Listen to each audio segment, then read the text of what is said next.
February 18, 1943. Kasserine Pass, Tunisia. Oberst Heinrich Becke's gloved hands trembled slightly as he pried open the turret hatch of the captured American M4 Sherman tank, hull number 305489, abandoned by the U.S. 1st Armored Division during the previous day's chaotic retreat.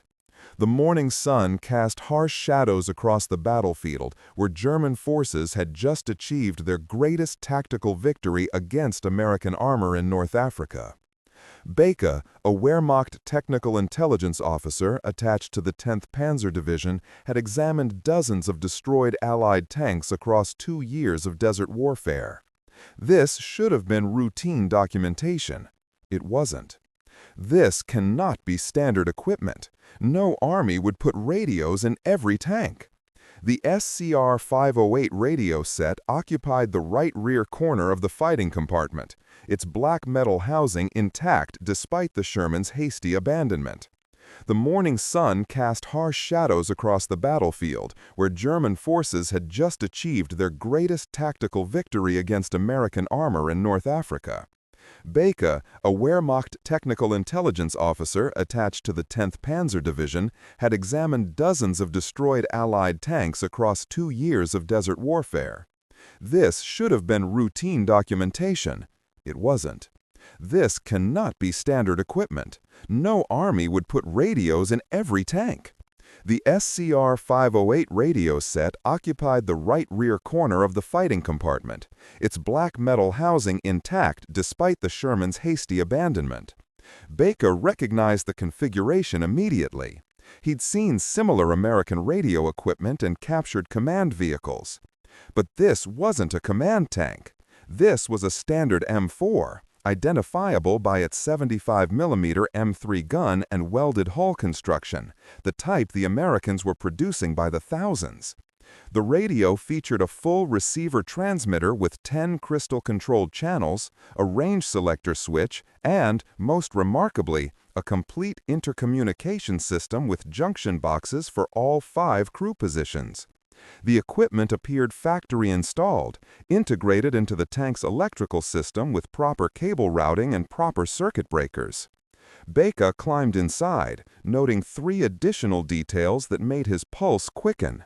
First, the radio mounting bracket showed no signs of field modification. This was original equipment, installed during manufacturing.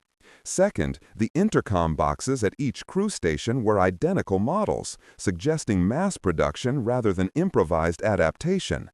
Third, a small metal plate riveted to the radio housing bore a Motorola manufacturing stamp dated November 1942, just 3 months earlier.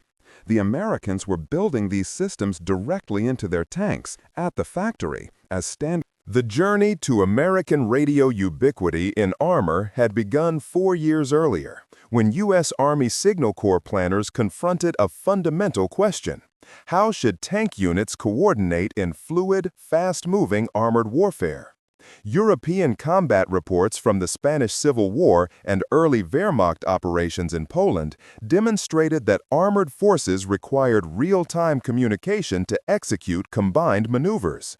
The German solution, radio-equipped command tanks supported by non-radio platoon vehicles using visual signals, represented the consensus approach among military planners worldwide. Radios were expensive, complex, and required specialized maintenance. Limiting them to command vehicles made economic and logistical sense. American planners took a different path. In November 1940, the U.S. Army Armored Force submitted requirements to the Signal Corps for a tank radio that could be mass-produced and installed in every vehicle. The specifications seemed ambitious. 10 crystal-controlled channels for unit coordination, 20-mile transmission range, integrated intercom for crew communication, shock-mounted components to survive tank movement, and, critically, simple enough operation that average soldiers could use it effectively after basic training. The Signal Corps contracted with Galvin Manufacturing Corporation, which would become Motorola, to develop what became the SCR-508 radio set. The SCR-508 entered production in March 1941, 8 months before Pearl Harbor brought America into the war. Initial production runs equipped the expanding U.S. armored divisions during stateside training. By December 1941, approximately 3,200 tank radio sets had been manufactured.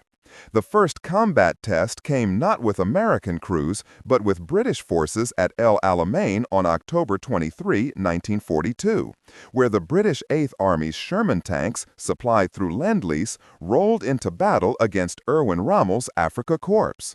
Lieutenant Colonel William Carr, a U.S. liaison officer attached to British armor units, witnessed a second Battle of El Alamein from a command position behind the lines. At 9:40 p.m., 1,029 British guns opened the battle with a coordinated barrage, while Sherman-equipped units of the 1st and 10th Armored Divisions moved forward through cleared minefields. The Shermans advanced in company formations, maintaining coherent lines despite darkness, dust, and German defensive fire. Carr later reported to U.S. Army observers that British tankers were coordinating maneuvers with a precision we'd never achieved in training with visual signals alone.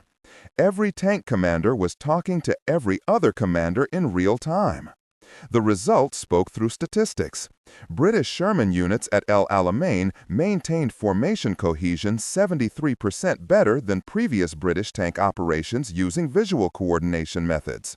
When German 88mm anti-tank guns opened fire, Sherman platoons executed dispersal maneuvers simultaneously. Tanks spread out instantly upon radio command instead of waiting to observe the lead tank's movement and respond. This responsiveness reduced casualties from area effect weapons by measurable margins. British after-action reports noted that radio-equipped Sherman units could respond to tactical changes within seconds rather than minutes. The American debut came 6 weeks later during Operation Torch, the Allied invasion of North Africa. On November 8, 1942, elements of the U.S. 1st Armored Division landed at Casablanca, Morocco, equipped with 108 M4 Sherman tanks. Each tank carried a fully functional SCR-508. Major General Ernest Harmon, commanding the 2nd Armored Division, which would arrive later, recognized immediately what the radio equipment meant for American armored doctrine. His formation could coordinate complex maneuvers across kilometers of desert terrain without requiring physical proximity between vehicles. During initial engagements against Vichy French forces defending Casablanca, American tank companies executed textbook coordination. Company commanders issued movement orders simultaneously to all tanks in their formations. Platoon leaders adjusted individual tank positions through direct radio communication. Tank commanders reported enemy contacts instantly to their units. The speed of information flow transformed tactical decision-making.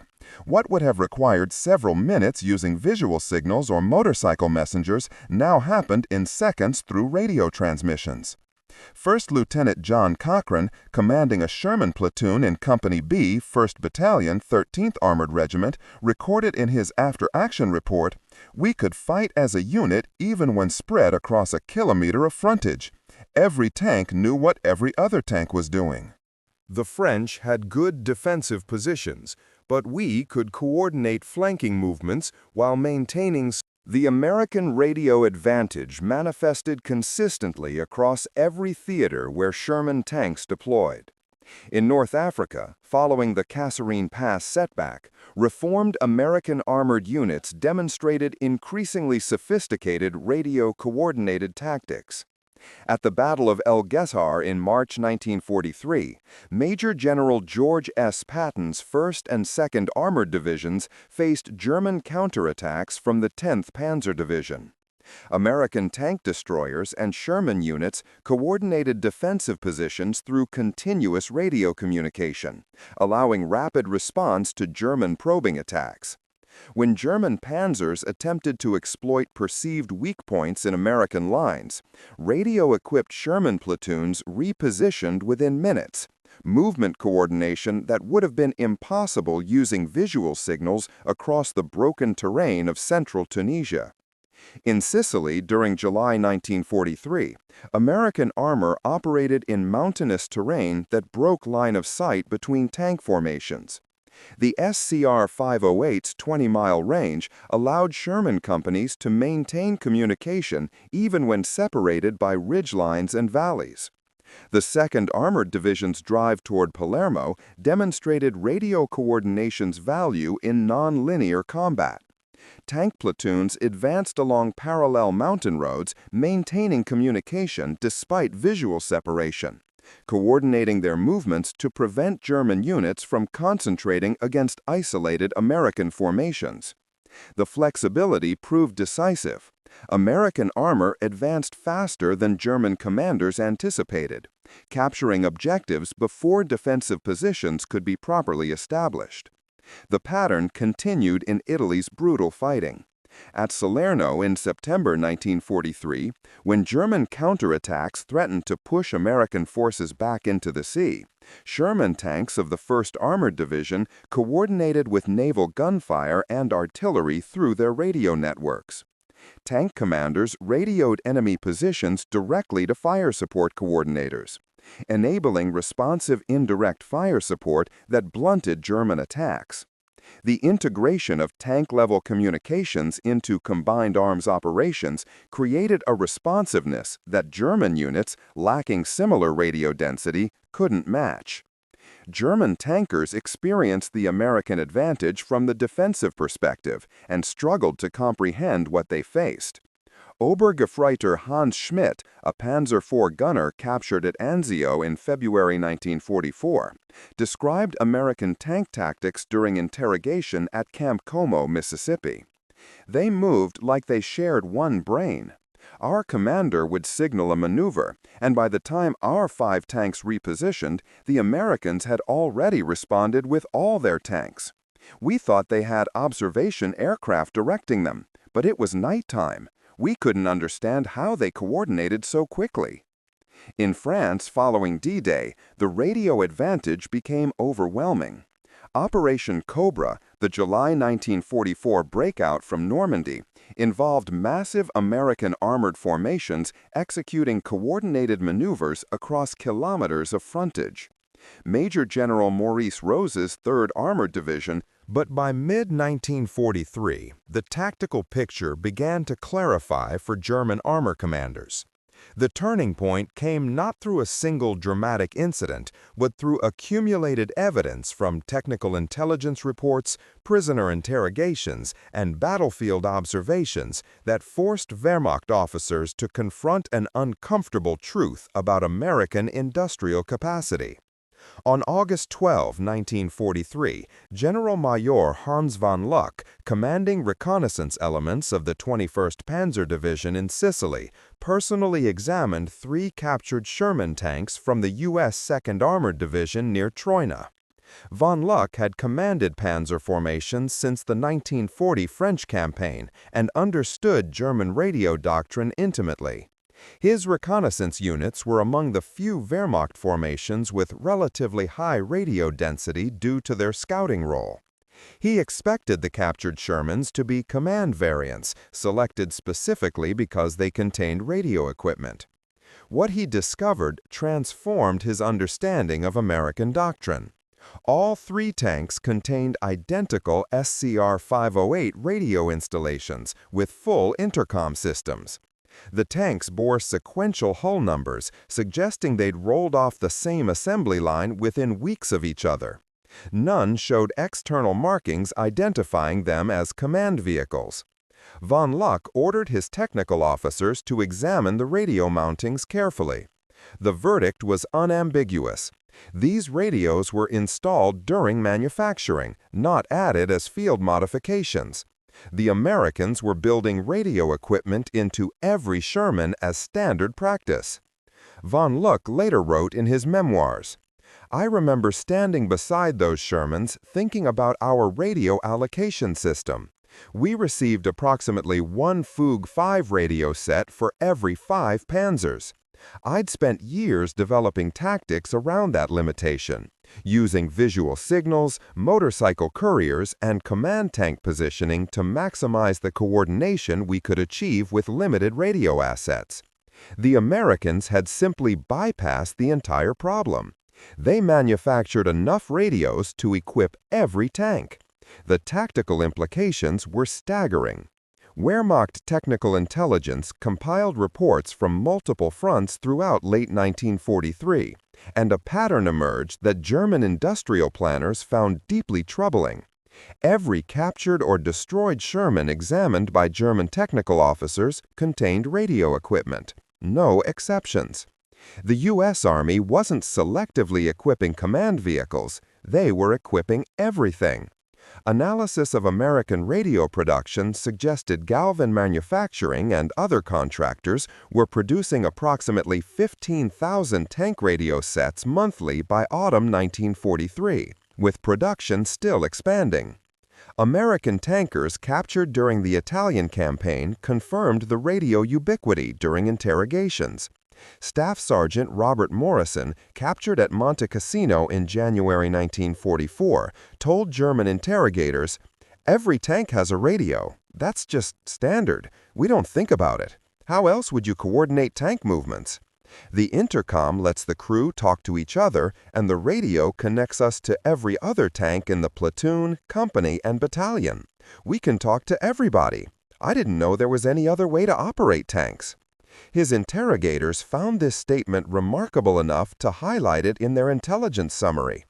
German panzer crews spent significant training time learning to interpret flag signals and coordinate movements through visual observation. The Americans simply talked to each other. The simplicity was revolutionary. The tactical advantages became increasingly apparent to Wehrmacht commanders through painful battlefield experience. At the Battle of Arracourt in September 1944, Major General John Wood's 4th Armored Division faced Germany's 5th Panzer Army in what should have been a relatively even engagement based on tank numbers and crew quality. German forces fielded approximately 262 tanks, including Panthers and Panzer IVs. American forces had 177 Shermans, fewer tanks with arguably inferior armor and firepower. The battle became a massacre. Wood's tankers coordinated their movements through continuous radio communication, executing complex maneuvers where multiple tank platoons maneuvered simultaneously to present overlapping fields of fire while avoiding German strongpoints. When German armor attempted counterattacks, American tank companies adjusted positions within seconds based on radio warnings from scout elements. The Germans, constrained by their limited radio communications, couldn't coordinate responses quickly enough. American tanks would appear on German flanks before Wehrmacht commanders could reposition their forces to meet the threat. The final tally shocked German observers. 281 German tanks destroyed or disabled against just 25 American Shermans lost. German after-action reports attributed the disaster to American air superiority, favorable terrain, and crew quality advantages. Some German officers called the American coordination hexerei, witchcraft. The real answer was more prosaic. The Americans could talk to each other. Wehrmacht technical officers analyzing the defeat focused increasingly on the radio disparity. Oberst Friedrich von Mellenthin, serving as Chief of Staff for the 5th Panzer Army, examined the tactical patterns and reached a stark conclusion documented in his operational report. American tank units coordinate with a speed and precision that our formations cannot match. Their tanks respond to tactical changes almost instantly, while our units require time to observe, report, and receive orders. We have attributed this to crew training quality, but captured equipment examination suggests a simpler explanation. They have solved the communication problem through equipment ubiquity. Every American tank is a command tank. The comparative analysis became brutally clear when German technical intelligence compiled radio distribution statistics. A typical American armored division in 1944 contained approximately 250 Sherman tanks. Every single one carried an SCR-508 or SCR-528 radio system, representing 250 radio-equipped vehicles per division. A comparable German panzer division fielded approximately 150 to 180 tanks, of which perhaps 35 to 40 carried radio equipment, roughly one radio per 5 tanks, with command vehicles receiving priority allocation. The mathematics were overwhelming. An American armored division. The origins of American radio abundance lay in requirement specifications issued in November 1940, when the U.S. Army Armored Force was still a nascent organization, learning from European combat experience. Major General Adna Chaffee, considered the father of American armored forces, had studied German panzer operations in France and reached conclusions that differed from his Wehrmacht counterparts. Chaffee recognized that coordination was the essence of armored warfare. Tanks fighting individually were mobile pillboxes, but tanks fighting as coordinated units became a combined arms weapon capable of penetrating defensive lines and exploiting breakthroughs. The requirements documents submitted to the Signal Corps specified capabilities that seemed ambitious to engineers familiar with military radio production standards. The tank radio needed to provide voice communication between all tanks in a company, 15 to 17 vehicles, minimum 20-mile range under field conditions, 10 crystal-controlled channels to allow multiple units to operate without interference, integrated intercom connecting all 5 crew members within each tank, rugged construction to survive tank movement and combat vibration, simple operation, trainable to average soldiers in 2 weeks, and, critically, low enough unit cost to permit installation in every tank the Army planned to build. That final requirement represented a fundamental departure from military procurement philosophy. Traditional military radio specifications prioritized capability over cost, assuming radios would be allocated selectively to units based on tactical necessity. The American specification assumed universal distribution from the start. The question wasn't, how do we make the best possible tank radio, but rather, how do we make a good enough tank radio that we can afford to build thousands per month? The strategic context driving these requirements reflected American military planning's unique perspective. The United States faced potential two-ocean warfare against industrial powers, Germany and Japan, whose combined military production capacity in 1940 exceeded American output. Victory would require not technical superiority in individual weapons, but overwhelming material superiority in total production. This philosophy permeated American military planning. Don't build the best weapon, build a good weapon you can manufacture in crushing quantities. The design contract went to Paul Galvin's Galvin Manufacturing Corporation, which had pioneered commercial car radios during the 1930s under the Motorola brand name. Galvin brought commercial manufacturing expertise that military contractors often lacked. His engineers had solved the problem of building radios cheap enough for consumer purchase while rugged enough to survive automotive installation. Military radios traditionally used expensive components selected for reliability under harsh conditions. Motorola's approach favored simpler designs with cheaper components, accepting slightly lower reliability in individual units while ensuring easy field replacement and significantly reduced manufacturing costs. The engineering team, led by Daniel Noble, faced the impossible choice that defined all equipment design. Every capability added weight, complexity, and cost.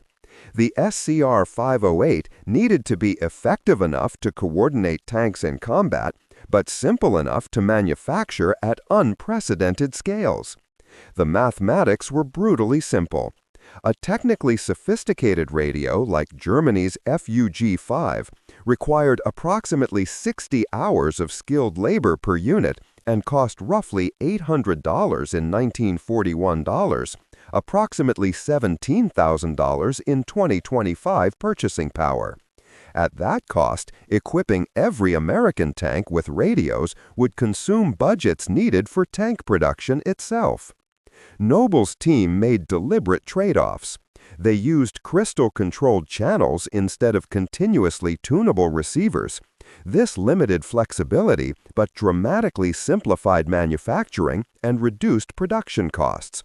They employed standardized commercial-grade components throughout, rather than mil-spec parts where possible. Individual unit reliability suffered slightly, but production costs dropped by 40%. They designed the intercom system using simple amplification circuits rather than sophisticated noise-canceling technology. Crew communication was adequate rather than perfect, but the system was simple enough for field maintenance. The critical decision was accepting adequate performance rather than optimal performance in every specification. But it cost approximately $240 per unit to manufacture, about $5,000 in 2025 dollars, and required only 18 hours of semi-skilled labor to assemble. These numbers meant Motorola could build them fast enough and cheap enough to equip every tank the United States planned to produce. The justification seemed logical when examined through America's industrial lens. The American radio advantage accumulated into systematic tactical superiority across every major engagement of the European theater. At the Battle of the Bulge in December 1944, when German forces launched their final major offensive through the Ardennes forest, the coordination disparity became lethally apparent in small unit actions throughout the confused winter fighting. On December 19, 1944, Lieutenant Colonel Crichton Abrams commanded a tank battalion from the 4th Armored Division ordered to relieve the encircled 101st Airborne Division at Bastogne. The relief force faced German defenses across 150 kilometers of contested territory in appalling winter conditions. Abrams coordinated his battalion's advance through continuous radio communication, allowing his Sherman tanks to maintain formation despite snow, fog, and broken terrain that eliminated visual contact between platoons. German forces attempting to block the relief corridor struggled to coordinate defensive responses across their positions because communication depended on wire lines vulnerable to artillery and limited radio networks that couldn't coordinate company-level movements in real time. Abrams' battalion covered the 150-kilometer approach in under 72 hours, coordinating movements with air support and flanking units through the radio network. When German armor attempted to intercept the relief force, Abrams' tanks responded instantly to scout reports, maneuvering to present coordinated fire while avoiding piecemeal engagement. The speed of coordination consistently outmatched German tactical responses. The Americans reached Bastogne with their formation intact, having destroyed 23 German tanks while losing 7 Shermans. Favorable exchange ratios achieved largely through superior coordination rather than superior equipment. The pattern repeated throughout the Bulge fighting. American armored units recovered from initial surprise faster than German commanders anticipated, because radio communications allowed rapid information flow and coordinated responses. German breakthroughs that should have achieved deep penetrations were contained within days, as American armored units coordinated counterattacks across dozens of kilometers of front simultaneously. The Germans had achieved tactical surprise. They couldn't maintain operational momentum against an enemy whose coordination speed exceeded Wehrmacht capabilities. The mathematics of attrition told a relentless story.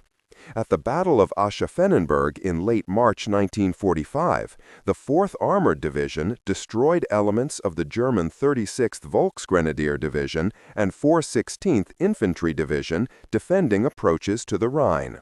American casualties, 31 Shermans destroyed or disabled. German casualties, 119 tanks and assault guns destroyed, plus 3,400 prisoners. The coordination advantage wasn't subtle.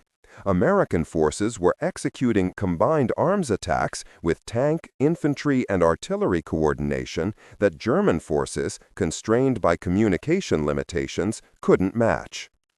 Failed German attempts to address the radio disparity highlighted the industrial gap's intractability.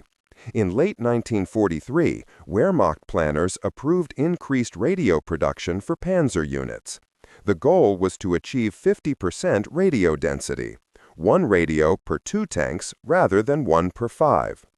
Production targets called for 15,000 additional tank radios to be manufactured during 1944. Actual production reached approximately 8,200 units before Allied bombing and resource shortages disrupted manufacturing.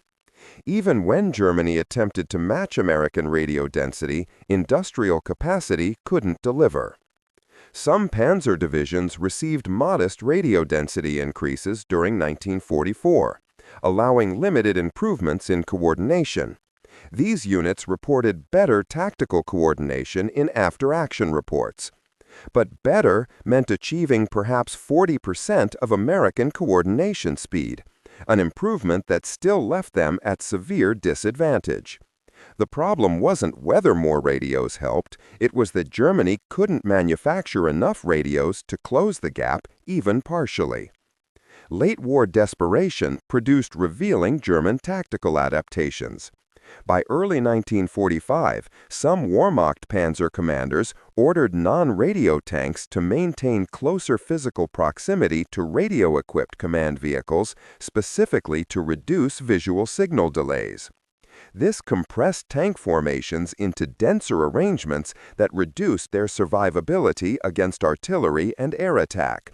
They were accepting increased vulnerability to explosive weapons to partially mitigate communication limitations. The Americans, whose tanks could coordinate while dispersed across kilometers, avoided this trade-off entirely. The famous incident involving General George Patton's Third Army dash across France in August 1944 demonstrated radio coordination at operational scales. Patton's armor covered 600 miles in 30 days, maintaining coordinated movements across 4 armored divisions while German forces attempted to establish defensive lines. The speed wasn't achieved through superior American logistics alone. It required coordination capabilities that let dispersed American armored columns adjust movements daily based on resistance encountered and routes of advance discovered. German forces trying to organize blocking positions consistently found American armor arriving faster than German communication systems could coordinate responses. Staff Sergeant Lafayette Poole, commanding a Sherman in the 3rd Armored Division, achieved fame for destroying 258 German vehicles during his combat career from June to September 1944.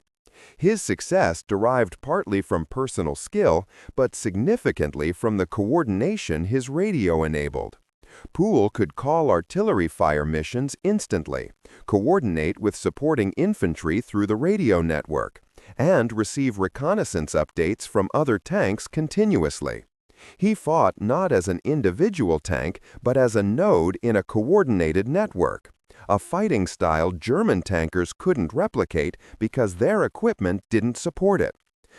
Production statistics for American tank radios revealed the scale of industrial mobilization that Germany could never approach.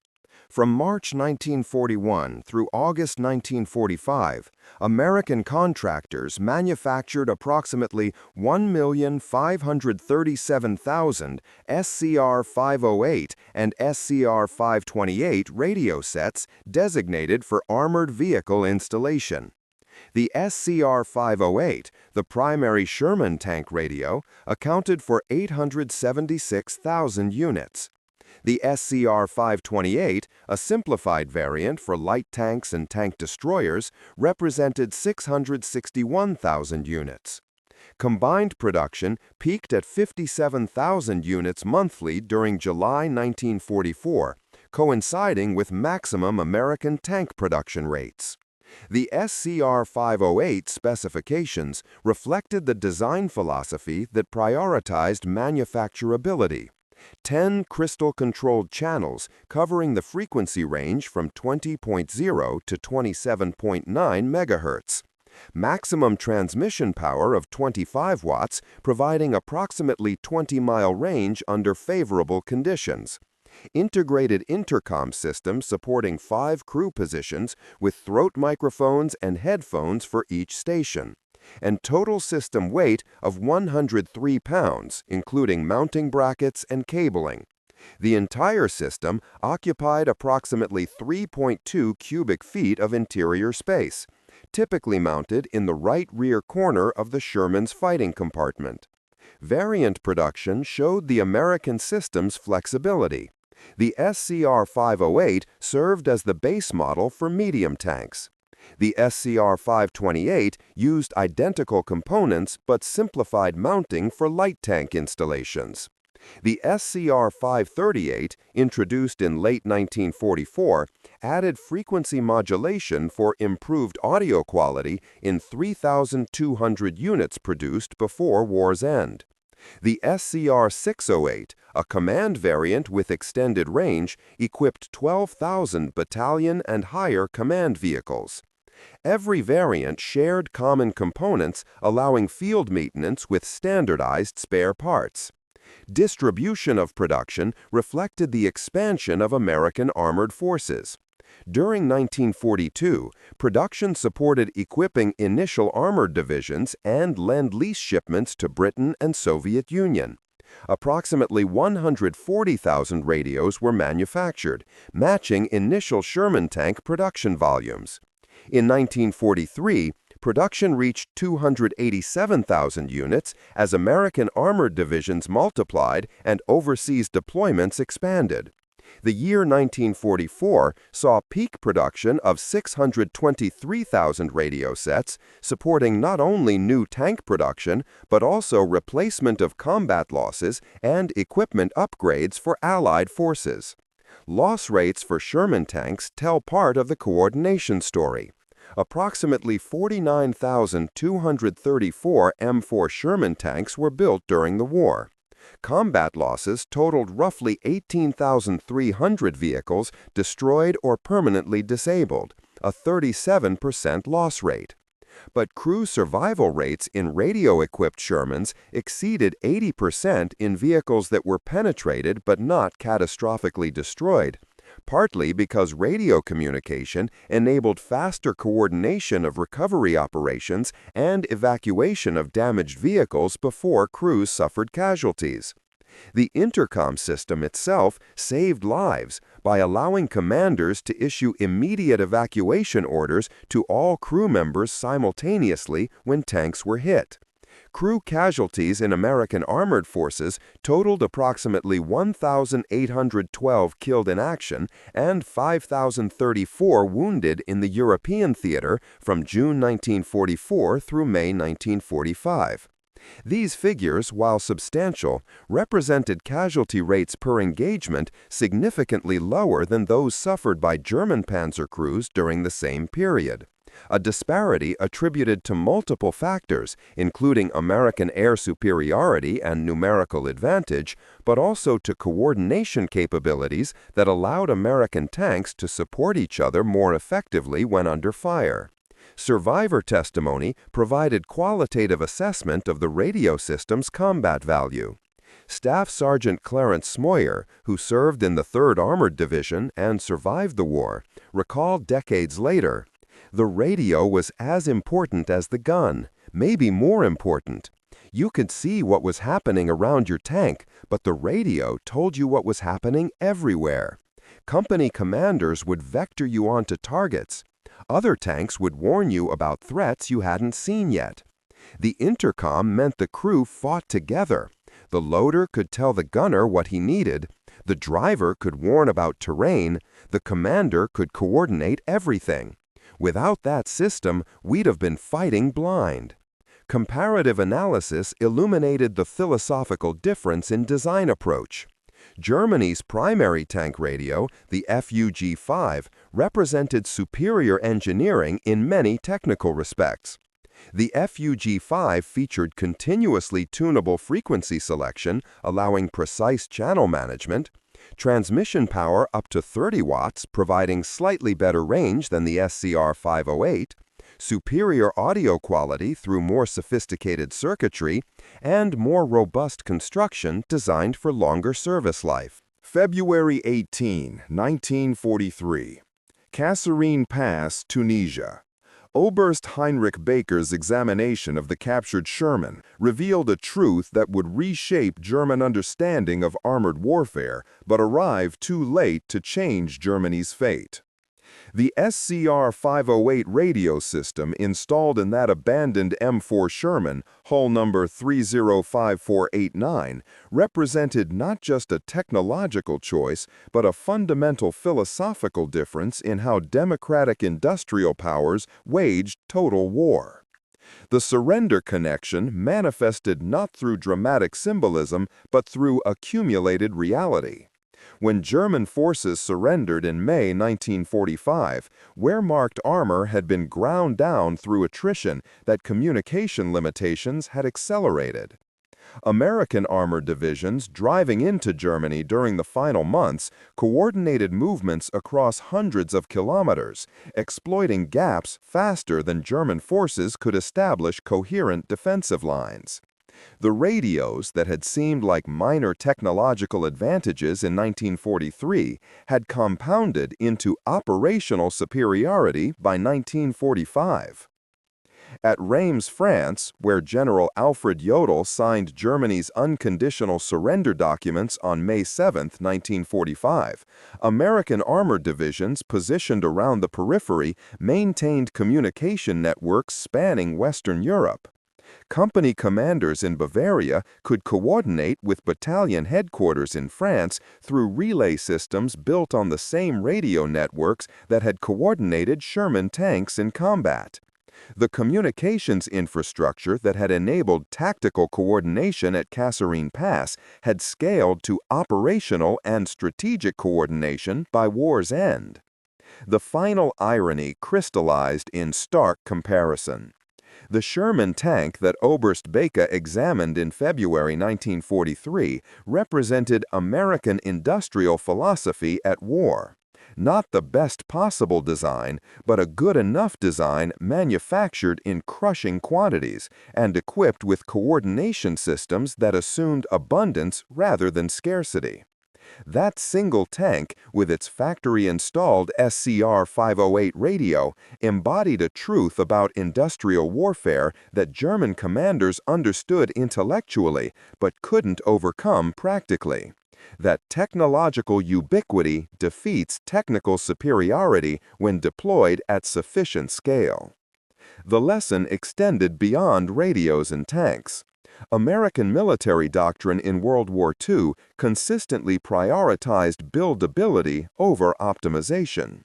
The M4 Sherman wasn't the best tank design. It was a tank design that American industry could build at rates approaching 2,000 units monthly, while simultaneously producing aircraft, ships, trucks, and artillery in unprecedented quantities.